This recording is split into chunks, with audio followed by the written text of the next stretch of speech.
Hey guys, welcome to Word Module 2. This week we're going to create a research paper, but you'll be happy to know you won't have to do any actual research. What this week is all about is how to use Microsoft Word 365 to use the tools that are baked into Office to do everything somewhat automatically. You're going to write a research paper today on the health concerns of using technology. Good to know. And this is more than about typing. So please, please, please watch the rest of this video because so many students just look at the paper like here and in their textbook and go, oh, I know how to type. This is not a typing exercise. We're going to be using, for example, the automated MLA reference tool. MLA stands for Modern Language Association. They have these rules that worked with Microsoft Word. These are going to be automated in the back. On your Works Cited page, for example. And there's all kinds of tools to make sure that you set up a normal style, which is the most important part of writing this paper, that will make all the font and styles align to the MLA rules. Now, MLA is not the only type of paper written in colleges. There's also APA, but we find that about 80% of colleges use MLA quite a bit. So that's going to be our focus. APA is similar, but make sure today you make an MLA page.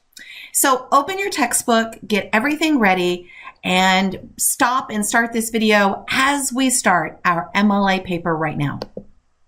In Canvas, head down to week 3. Here is our textbook. Here's some great videos.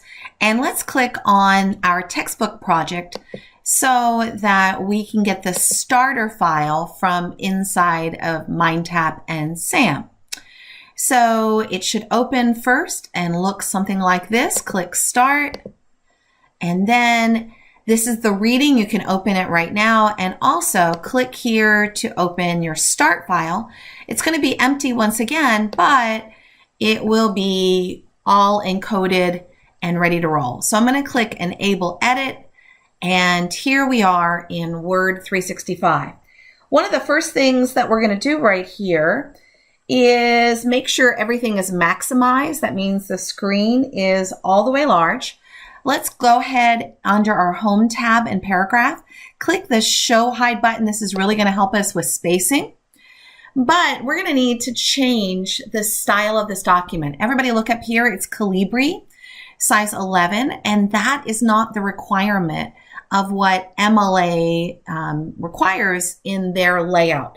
I didn't create MLA. I always see it as a group of some old people somewhere creating some weird style, but this is all across the world, so it's not just us. Now, let me tell you what not to do. Do not come up here and change it to Times New Roman size 12 and start typing, because there's going to be a lot of automated parts in an MLA paper. The correct way to do this, everybody watch, is to go up under the Home tab in Styles group. I want you to right-click on Normal every time you write an MLA paper this week. And we're going to first click Modify. This is before you type anything. Why? We don't want part of the text to be in the wrong font and the other half of the paper correct. So once you click Modify, the first thing we're going to do is change Calibri here to scroll down to Times New Roman. So why are we doing it here? If you do it in the ribbon at the top and not inside the normal style, then all the automated text that's going to come out of the new MLA tools built into Word are going to come out in the wrong font, and your Sam is going to go crazy marking all that stuff wrong. So you've got to do it here. So pick Times New Roman. MLA also requires size 12. So now that we have that done, I want you to hit OK, but we're not done all the rest of the style. The next step is we're going to adjust the line and paragraph spacing. Let me show you what I mean. Come to the Home tab. Come to this tool right here. It's called Line and Paragraph Spacing. By default, and when I say by default, it means that the spacing is not set to 2 or double spacing. It's actually set to something called 1.15. So if you don't switch this now, it's going to be the wrong spacing, the whole paper. So let's pick 2.0, but we have to do something else. Go back to that same line and paragraph spacing tool again. And there's something really important, and this is one of the most missed things in MLA. Naturally, in a Word document, Microsoft spreads out the paragraphs and puts these big gaps between every paragraph or every time you hit enter. And that's not how MLA is done. So we've got to remove that gap, and here's where it's done. After you set this to 2.0, come back and click Remove Space after Paragraph. Now that we've added those two features, we've got to tell Normal to include those two pieces as well. So to do that, before you type anything, right-click back on Normal Style and update Normal to match that selection. So what that's going to do by clicking Update is add the double spacing and the remove paragraph spacing even to the automated text that will come later. So click there on Update Normal. And now it's all baked. Look over here. It's Times New Roman, size 12, but not only for what we're about to type, but for all the automated text that's coming soon. So let's create a header next. Hey, the top 1 inch of a Word document is called the header. And of course, the bottom 1 inch would be called a footer. So MLA requires that you put the student's last name and whatever page number that you're on. Let me show you the right way to do that. Everyone try to click the Insert tab right up here, and that'll show the Insert ribbon. I want you to come over to the Header and Footer group. Click Header, and just don't pick any of these, although there's some really cool looking headers, as you can see down here in blue. MLA requires that in Microsoft, we just go down here and always click on Edit Header. Now, we're in that top 1 inch, and I just don't want to type anywhere. It has to be right justified according to the MLA rules. So let me show you the trick to doing that. Come over here and hover your mouse over this right side about 1 inch from the end of the right page. And do you see how right now my mouse looks like an letter I? We call it an I-beam.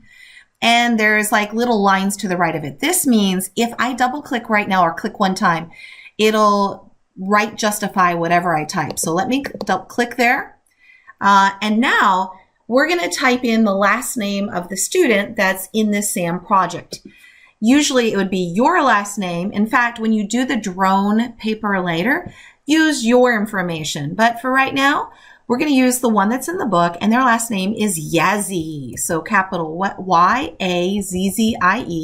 So don't put your first name here. Always hit the space bar to do exactly one space right here.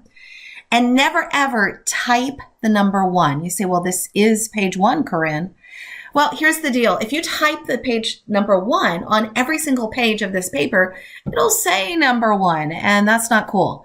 So instead, let me show you the right way to put this page number right here. So what we're going to do to put on the page number up in the top right-hand corner is we're going to go up until at the top it says under the Header and Footer tab, to go in the Header and Footer group, click Page Number, and then there's all these options. You don't really want it at the top or the bottom or the page margins. The right way to do this, according to MLA rules, are current position and plain number, even though the ones below it look so much cooler. Now, here's what that's going to do. It's going to now automate the page number, so it's going to put Yazzie 1 on page 1, but luckily on page 2, automatically it's going to do Yazzie 2, Yazzie 3. Well, you get the idea. Now that we've completed the header, everyone just click this big red X right here to close the header and footer. Well, finally, we get to start typing the beginning of our research paper. So it's going to be on this very first line, and click right there. There are 4 opening lines of every MLA research paper on the first page, and let me tell you what they are. The first one is going to be Nina Yazzie, and I'm going to go ahead and come down here and zoom my paper a little bit larger. So if you're trying to look at my screen, it'll be a little bit easier. And this is the student who's writing this paper in our SAM project in our book. So write in Nina Yazzie, and always use on an MLA paper your formal name that's on the roster. That's how MLA requires it. Hit enter. Notice it's doing Times New Roman size 12. It's double spacing and not putting the giant gap between these two, what Microsoft considers to be a paragraph. So if your spacing doesn't look like this, go back and watch how to set up your normal style. The teacher in this book is Mr. I can't even say it right. Well, Slabovnik. Sorry, it's a beautiful name, but it's a little hard for me to pronounce. So I'm going to put that there. Now let me mention something here. You always have to put the professor or the instructor's title here of who you're handing the paper in to. Look on their syllabus, and my syllabus is in our Canvas course. See if they refer to themselves as Mr. or Ms. or Professor or Doctor. Here's why that's important. You want to use their title. For example, I did a lot of college, so I'm a professor, not a Ms. So when you do your drone paper for me, you want to say Professor Hoisington, and you don't use the professor's first name here. So make sure you do the right title. I did my undergraduate degree at University of Virginia, and if I would have put Mr. when they were doctor or professor, they would have thrown the paper away. So make sure you always use that correct title right there. Now, notice the little red curly line. It says it's misspelled, but in this case, this is how the instructor spells his name. And this particular course is English 101 that they're writing the paper for.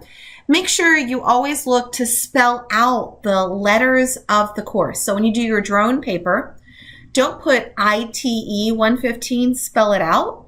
In the case of ITE, just to help you out, this course is Information Technology Essentials 115 is what you'll put on your paper when you write the drone paper later this week. And hit enter. And then you put the date that it's due. Now today, we're going to put October 6, 2021, because that's what Sam tells us. But on your drone paper that you turn in to me later this week, make sure you put the date that the paper is due, not the paper that you turn it in with. Why?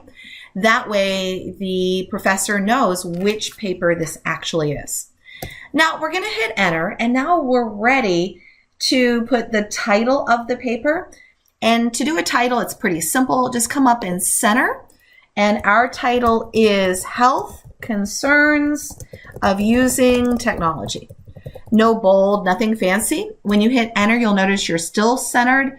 So go back up to the paragraph group and align it left to get ready for the paper. Now, what we're going to do next is an indent, but we're not hitting tab. Please don't hit tab. Microsoft Sam will mark it wrong. The right way to do it is to open your ruler. Now, I don't know if your ruler is open on your device. Let me show you where to do that. So what we're going to do is tap the View tab at the top, go to the Show Group, and make sure Ruler is checked. So like mine was unchecked, now I'm checking it. The ruler will appear right here. So what we're going to create is a permanent 1/2 inch indent with the left indent. Let me show you the right way to do that. If we do it this way and don't hit tab or space, it'll automatically format our paragraphs throughout our MLA paper perfectly. And yes, we'll be checking for this. So let me show you on the ruler. Notice there's kind of, look where I'm circling. There's a triangle coming down and a triangle coming up. You want to take the top triangle right here, and this is called the first line indent, and pull it to the 1/2 inch mark between 0 and 1 inch. Now notice by doing this 1/2 inch indent at the top, every time you hit enter at the end of the paragraph, it'll automatically indent. Now, I've already typed in the first 3 sentences, so look in your book and get those typed in. And next, I want to show you something called Autocorrect. So I'm going to click the File tab after you get those 3 words in there. And if you would, come down to the very bottom under the File tab, click Options, And we're going to go down to proofing. You may notice when you type in words like the, if you misspell it like T-E-H instead of T-H-E, it automatically corrects for that. So that's under this autocorrect options. And let's say you have some common things that you mistype. I want to show you how to add something to the autocorrect options. So they already have a lot in here, thousands and thousands of commonly misspelled words that won't do the red curly line, but instead will autocorrect for you. I want to add one to the list. So type with me once you get to the same spot, C-O-M, M as in Mary, P-T-U-E-R. I know that's misspelled. So let's say that's a common misspelling that you do. You can then switch it to computer, add this to the list so that if you ever type that again, and you can add as many words here, but definitely add that one and click OK twice to get back to the document. Now, after we have this, next, I want to enter some more text. So when you come back, I'm going to enter the next paragraph. You'll see that in your reading as well. So I've just typed through the text on figure 2-28 in your books. And now let's reopen to that. Now, after you put first two fingers, put one space, we're about to add our first citation. And what a citation is where you find information from an online website or a book or a magazine or something, and you want to use that information as parenthetical references in your textbook without stealing them, which of course is called plagiarism. And don't forget something that you should know about. At CVCC, when any student turns any paper in, we have this special item in Canvas called Turn It In. It's an app that checks any paper for plagiarism. So please, please, please make sure you properly reference any paper that you turn to us, because you can be removed from CVCC if you turn in plagiarized work. So very, very important. And that's true of any college or university. So how do we get ready for this? Well, let's click on the References tab with your cursor right after that space after fingers. And by default, when you go under the Citations and Bibliography group of your ribbon, it's going to be set to APA because it's alphabetically first. That's the American Psychological Association. We're not going to use that, but you might use that in your psych class. But if you hit this down arrow, we're going to come down to MLA. Turns out there are a lot of different types of referencing. And the most common one is this MLA. We're using the 7th edition, which is the newest one. And so when I click on MLA, now it's set that it's going to make all the references MLA. Don't forget to do this each and every time you do an MLA paper, or it's going to be set to APA and Sam will mark all of your references wrong because they're not done in the right style, which is very important. So next, to add a new source, we're going to insert a citation by clicking this button right here. And what we're going to do is click on Add New Source. And I'll just pull this window up by holding the title bar. And you can reference anything, a book, a journal, an interview, a report, a website, art, performance, a film, anything. In fact, this first reference is a good old-fashioned book. Maybe you found it online or still found a good old-fashioned book. So I've selected article in a periodical for our first citation. And please refer to figure 232 and 233 to type all this information in. Now, here's a trick. You're going to need to check Show All Bibliography Fields to get all the information in. Double check this like 3 times, because if anything is misspelled whatsoever, Sam will just simply say, I can't find the reference, because it's looking for a reference that's spelled correctly. Click OK when you're done. And what you'll see pop up down here, this is called a parenthetical citation. In this case, it just shares that one author's last name. But I want to show that if you click on it, you'll get this little down triangle. If you realize that you have misspelled something, you can go back and click Edit Source to go double check inside of here. Another item that you're going to see is at times you may need to edit the citation, which means add pages, suppress an author, year, or title. So those are some of the ways to do that. Hey, next, When we come back, we're going to have typed in figure 2-35. I'll see you then. So I've typed the period after Zhao parentheses period. Don't forget that. And then the text from figure 2-35. So let me pick up here. I want you to put your cursor after the period. What we're going to now add is something called footnotes. And footnotes are great to kind of further tell you more about some side information. And that should be at the bottom of the page. So let me show you the right way to insert a footnote using the tools that are within Microsoft. So we're going to go back up to the References tab. I'm already there. And I'm going to click right here, Insert Footnote. It's important that I am directly after the period after injuries and not a couple extra spaces. So you want that footnote number to occur right there. And as soon as I hit Insert Footnotes, notice the little one goes right after that. If I hover over it, do you see that there's a little note involved that would take me down here? It draws this footnote line for me, so don't draw that yourself. And it puts both these ones are actually higher up. They're like an exponent, if you would. So they're a little bit higher up, so don't type them regularly. Let the tool do this. Now, the footnote that you're going to put in is actually in figure 237. So type that in and don't remember not to copy and paste anything onto the screen.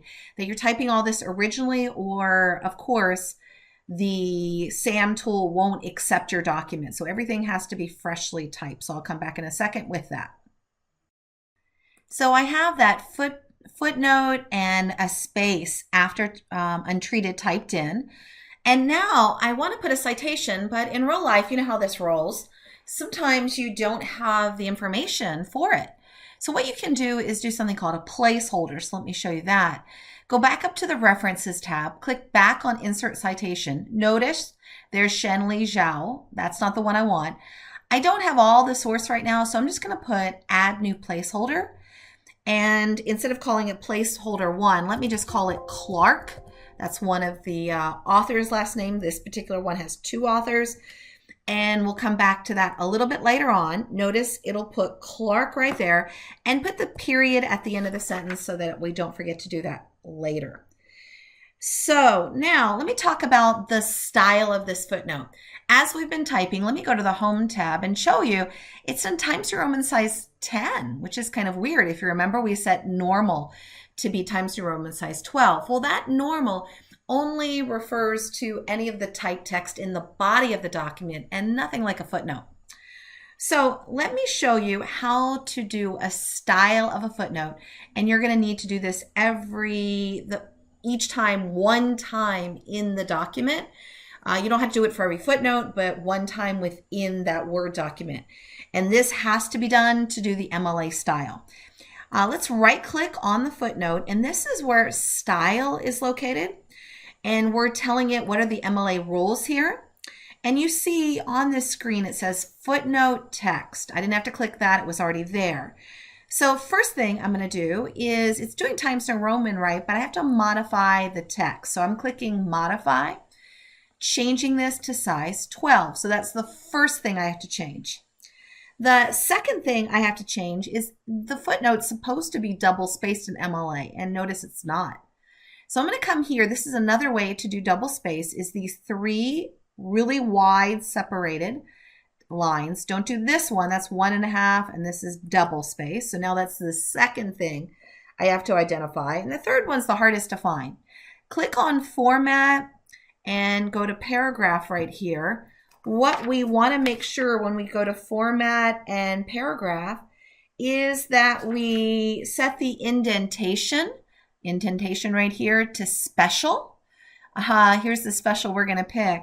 We're going to pick first line indent. What that means is MLA footnotes need to be indented those 5, a ½ inch, 5 spaces. So now we click OK, and we click OK, and we click Apply. And everybody watch as I hit Apply what happens to the footnote. Notice all 3 things. It's size 12. It's double spaced, and notice it's indented perfectly. So make sure you do this on every single time that you go to do those footnotes. Now, I finally found that source. So I'm going to click on Clark, and I'm going to hit the down arrow here to go to Edit Source. And notice we hadn't done anything in here.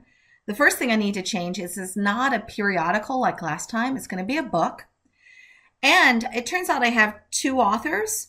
So what I'm going to do, instead of trying to get them typed in next to author, you can click Edit when there's multiple authors. And the last name of my first author is Clark. First name is going to be Addison. Kind of cool name. And middle name is Lee, L-E-E. And I'll hit add. And then the second one, their last name was Nadir, N-A-D-E-E-R. First name of Nadir is going to be Aisha. Love that name. That's pretty. And her middle name is Sati. And that's S-A-T-I. And just a reminder, don't forget, you have to have this spelled perfectly or it's not going to work. So we'll add that one as well. Now hit OK. Let's now go and get everything typed in. I'll come back in a second from figure 246. I have everything typed in on this second reference of the book, double checked that I spelled everything right. I'm going to click OK. And notice the parenthetical citation is Clark and Nadir. But sometimes MLA requires, if a source has page numbers, you should include them in the citation. So let me show you, because this is a book with page numbers, how I can go about doing that. I'm going to click this down arrow on Clark and Nadir again. Now go up and edit citation. The page numbers in this book are page 65 and 66. And the rule is when you have you have a page number, you can suppress the author and the title so that the page numbers actually show up instead of Clark and Nadir. Let's click OK. And now do you see we get the page numbers of 65-66. Double check you have that period there. And now that we're done with this, we can enter a little more text.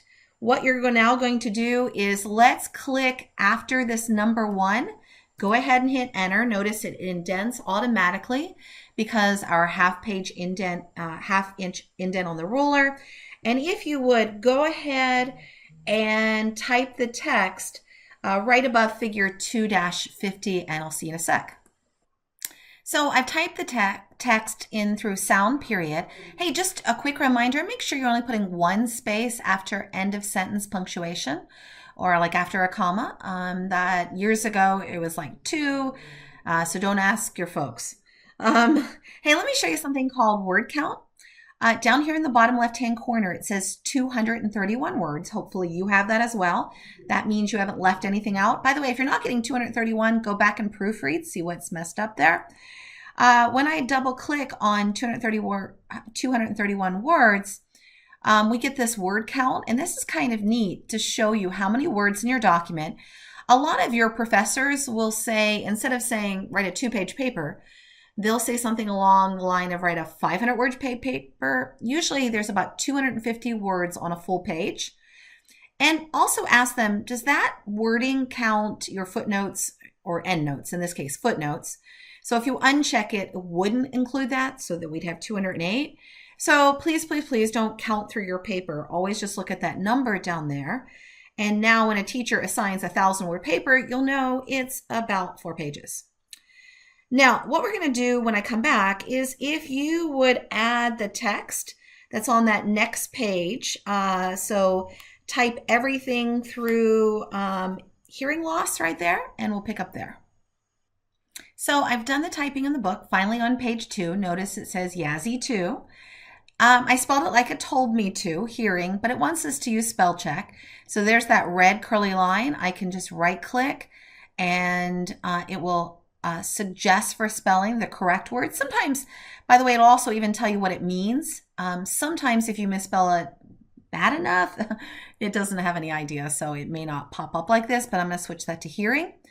After the space after loss, I want to also put my last reference. So I'm going to go up to References, click Insert Citation.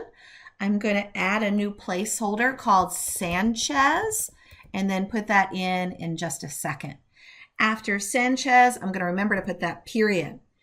To edit the source, I can now go back and hit this arrow and click Edit Source. This particular one is going to be a website, which is really common, so that's good to have, right? I know when I write papers, I have a lot of websites.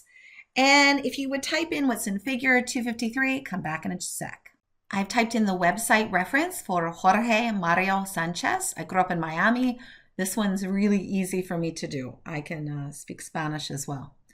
So we get that in there, click OK, make sure your period's there, hit enter, type in that very last two sentences and that are in figure 254, we'll pick up there. Now that concludes the second page, but we still have the works cited left, and let me show you what not to do. I don't want you to hit enter, enter, enter, enter, enter a zillion times to get to page 3.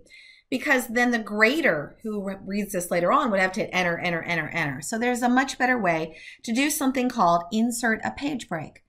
And to do that, go ahead and click insert in the pages group over here on the left. You'll see page break. And what that'll do is move us directly to page 3. And if I hit my up arrows on my keyboard, now it'll take me directly to that page break without, having to click on all those extra lines. So now that we're on page 3, we want this to be works cited, but we're no longer going to be typing our paragraphs. So we want to get rid of that first line indent that we set way back in our paragraphs. To do that, come up and click on that first line indent triangle at the 1/2 inch mark. Just pull it back to the 1/2 inch. If not, then everything will be off on this page. Got to remember to do this stuff. So let me now show you the magic of works cited. This is one of my favorite. So I'm going to center. I'm going to type in the words works cited. Hit enter. Go back to left align. And you could also use like Control E to center and Control L to left align. Either way. But let me now show you the magic. Let's go to the References tab. If you remember, I have now, if I clicked on Manage Sources, I now have these 3 references in here. And notice they're not in the order that I typed them in. They're actually in the order of alphabetical. Why? MLA requires that the last name of the author be alphabetical in nature when you put it on the Works Cited page. And you don't have to do anything about that. It happens automatically. So let me show you the magic. Now, years ago, we'd have to go to some kind of website to find out how to lay out a book and lay out a reference and all these things. Or maybe you had a book that did it. Well, we don't need that anymore. This is one of the magics of MLA. So here's what we're going to do. We're going to click Bibliography, but please, please, please don't pick Bibliography, References, or Works Cited because it's going to retype Works Cited in blue. Really weird. But instead, come down to this very bottom item and click Insert Bibliography. And voila, look at this. It did the second line indent like it's supposed to on references. This is the perfect way to do the italicized and all those pieces. And yes, it is doing MLA. So that is working beautifully. Hopefully your mind is blown. So let's go to the Zhao reference and show you just the last couple cool things that you should know about. If you go and edit the source, and let's say originally this was monthly medical end review, let's delete the word and, hit OK, and it says this source exists in your master list. Do you want to update both of these changes? Let's say yes. But when we come down to the references, notice on the Zhao reference, that it will still say and. So what you would need to do is you can right click on these and update the field, and then it will update to reflect that and being in there and how it was removed. So now we have that. I also want to show you how we can open the navigation pane while we're here. So let's go up to the Review tab. And if you remember, View tab, and we had the ruler turned on. Now let's turn on the navigation pane. The navigation pane allows us to see everything by pages if we click pages right here. So now you can see the first, second, and third pages to make sure you have everything in your document. Hey, head to the 5th sentence in the second paragraph, and click at the end of mouse and keyboard, but before the period. It turns out that I need to include one of the citations here, and I can do that even after I type the paper. So I can go back to insert citation, and the one that I need to reference is the one with Clark and Nadir. So I can go ahead and click right there. It adds this reference to it. And then if I decide to change my mind, I can click on that citation, and by clicking on these three dots, move it to where I've decided to move it to the period after, between the S and the period of injuries at the end of the last sentence, and let go. And now I can move it here as well.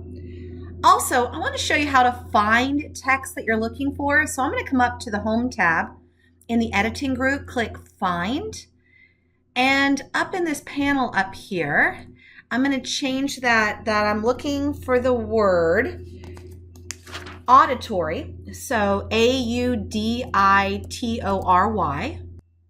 So it finds the two results auditory, but to find exactly where they are, click right here in results. And the reason I'm looking for this is I want to make a replacement. So I'm going to go back to where I click Find, and right underneath of it, it says Replace. I'm going to change auditory to listening. And be sure not to add any spaces, or it will add spaces as well. So you can replace individually or replace all. Be careful though, if you ever replace like a word the and you hit replace all, it will change all the ones inside theirs and all those type of words as well. So I'm going to hit 1, 2, and it says you've reached the end of the document, continue, and it's found everything, and I'll hit close. Next, go back to that second paragraph. Find in the last sentence, the second word is continual breaks. Well, I'm going to click on that, then right click and find something called synonyms, which means similar meaning. And a lot of times, when you're writing, it's hard to think of a different term. So I think I would like the word frequent. So go ahead and make that change like we do in the book. And now it's ready to check my spelling and grammar. I want you to go to the Review tab, and most likely it's either going to say, based on your version, spelling or grammar, but it's now moving over to the new term editor. So if it says editor in yours, it's the same thing. And this will go through and check your spelling and grammar. Of course, it's going to come up with the instructor's name. I'm going to ignore that once. But at the end, you should see how many words and characters. And it even has something called the Flesch-Kincaid grade level. It means this paper is written on a 10th grade reading level. That might be important to you as you write college papers. It will go to 14 and 15 for like college years. This is not age, but grade, like grade 13 is a freshman in college. So you may want to make sure that you're writing at that higher level and nothing like, if it says grade 6 or something, you're probably going to get fussed at that you're not writing at a high enough level. Last couple things. Next, let's close these items. I want to show you how to use a tool called Smart Lookup. I've typed in the word headphones into Researcher, and it gives me all about the history, all kinds of Wikipedia articles. Pretty cool. I could actually type in almost anything that you're doing your research papers on. As you're in the college, you might type in Machu Picchu, which is this beautiful historical setting in Peru. I've had the honor of seeing, so we could find out all about Machu Picchu, and it gives you all kinds of topics and can even place them in your paper. I'll undo that, obviously. So the Researcher tool really, if you're connected to the internet and using Office 365, it allows you to look up tons of pieces of information. The last couple items here is talking about printing. If you ever do need to print any of your papers, you can go to File and Print. This allows you to print one page at a time or many pages. And in addition to that, you can also add comments. Comments are when you pass a paper around and your teacher, your reviewer, Often we'll add comments to communicate suggestions and tips and other messages to the author of the document. Let's add a comment right here, and I want to reference a certain place in your document. So I want you to highlight this sentence, taking all the way to injuries.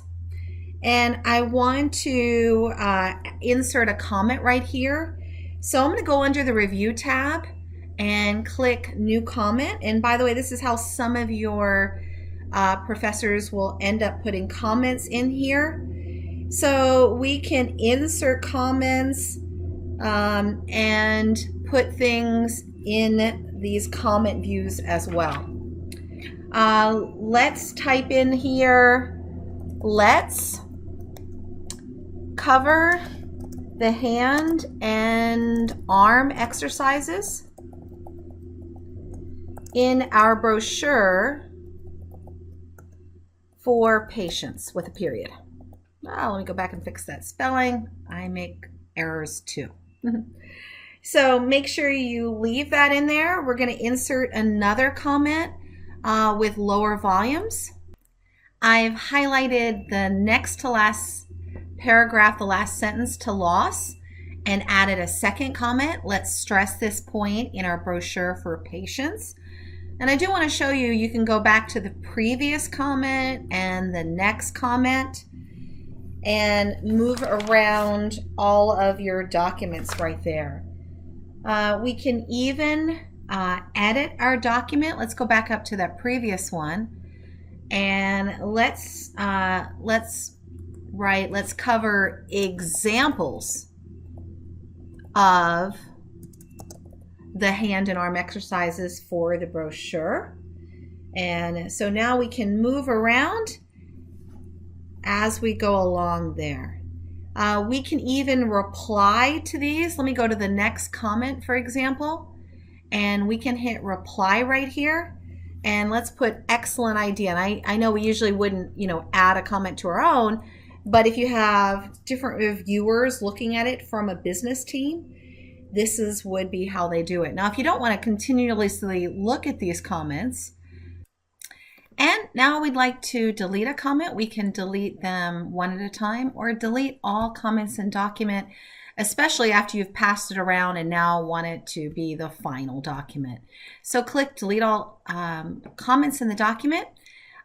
You should be saving the document. Look at the name that you're supposed to save it as in SAM and submit it. Hey, this week you also have 2 other assignments. You have a SAM assignment, and do the last one as the drone assignment using your own information so you can practice to make sure you understand all these steps. Make sure you include them in your MLA documents. You guys rock. Keep up the good work, everybody.